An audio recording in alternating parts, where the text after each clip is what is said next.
Hi guys, so now I'm on question number 27, College Physics by Night, Chapter 5. A 1000 kilogram traveling car traveling at speed of 40 meters per second, it skids to a halt on wet concrete where coefficient of friction is 0.60 and how long are the skid marks.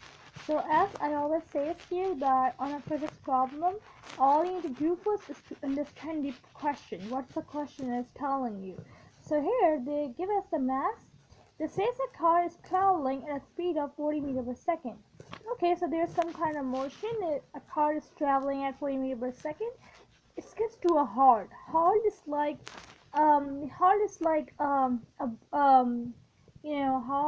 halt means that a road which is not in a proper condition or it has some bumps. This is what halt takes you. So it gets to a halt on wet concrete where UK is equals to 0.60. As I told you that a road which is not properly made over or is not in a proper condition, that's why you have a wet concrete where coefficient of friction, so there's a friction because the car is not running up properly. There we go. For the friction you are slowing down your speed where the friction coefficient will be your 0.60 and how long are the skid marks. So the road is not properly made of, it's not properly ready yet. Therefore, you have the skid marks. So all you need to do is to determine the distance of your skid marks um, that are that are given to the road by your car. So let's see what we have on the free fall diagram. Here is a free fall diagram. I have a car which is traveling on a road, so I got my normal weight. A car is traveling on a road, so I should have a gravitational force since it's on Earth.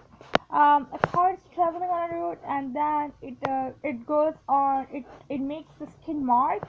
That means that its speed is decreased and friction is applied to it. Therefore, I got my kinetic force. Here I got my F net is not equals to 0. Since the car is in motion, I couldn't say that F net is equals to 0. And the other thing is that these forces are not cancelling. Since I don't have any other force, such as like a car force or the force that we have in the other problem earlier, the people are applying their forces on the mass, and so then we are canceling the four forces. But over here we just got three forces and they cannot be cancelled by each other, since you can see that weight and normal can be cancelled but not friction because we don't have any other force on the x-axis. So here F net is not equal to 0, which means no acceleration, since which means there is acceleration on the road. Okay, sorry about that. I just forget that F equals to ma, and that means that there's not equals to 0. That means that ma is present there. That means that mass and acceleration are both working on this free fall diagram. Let's go to the data. So this is the data that I just escaped from the question, or I just take it from the question. Your mass is given, which is 1000 kilogram.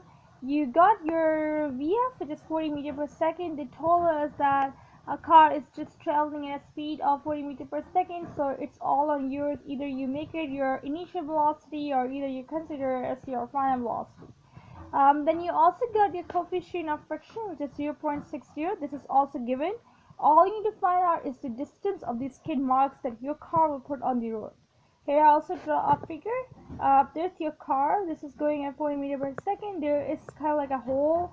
We can also refer to the skid halt. And there's your friction that when you slow down your car, and then you will make the marks on the road. So those marks distance you have to figure it out. Now let's go on the equations. The forces on the x-axis, if we see our free fall body diagram, is just kinetic friction. And kinetic friction always opposes the motion. So it's in the negative direction, which is equals to max. Since F net is not equals to 0, we are supposed to write down our mass and acceleration.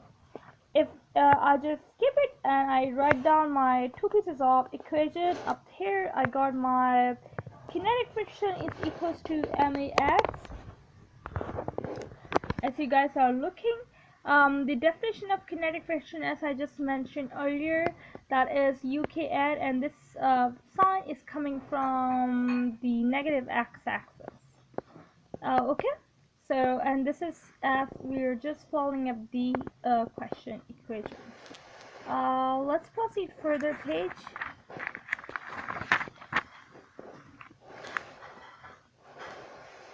Here we go.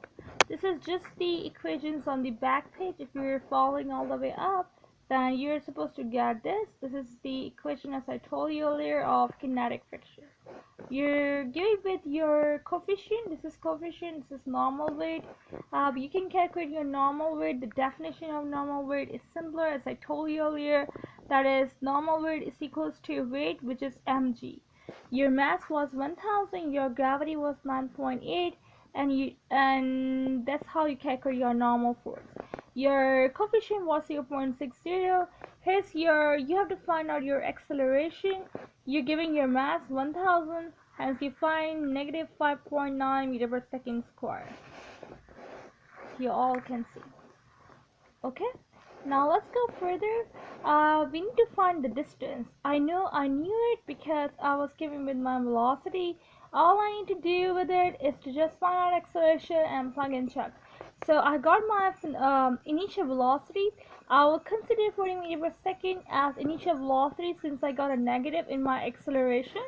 If I consider 40 meter per second as initial velocity, I got a negative sign on the top and the negative sign on the bottom, and they will both cancel each other, and all you are left with 136.05 meter. That is approximately 140 meters. If you just make it in scientific notation, it's got to be 1.36 x raised to power 2, which is approximately 1.40. Thanks for watching, and I hope you have a wonderful day.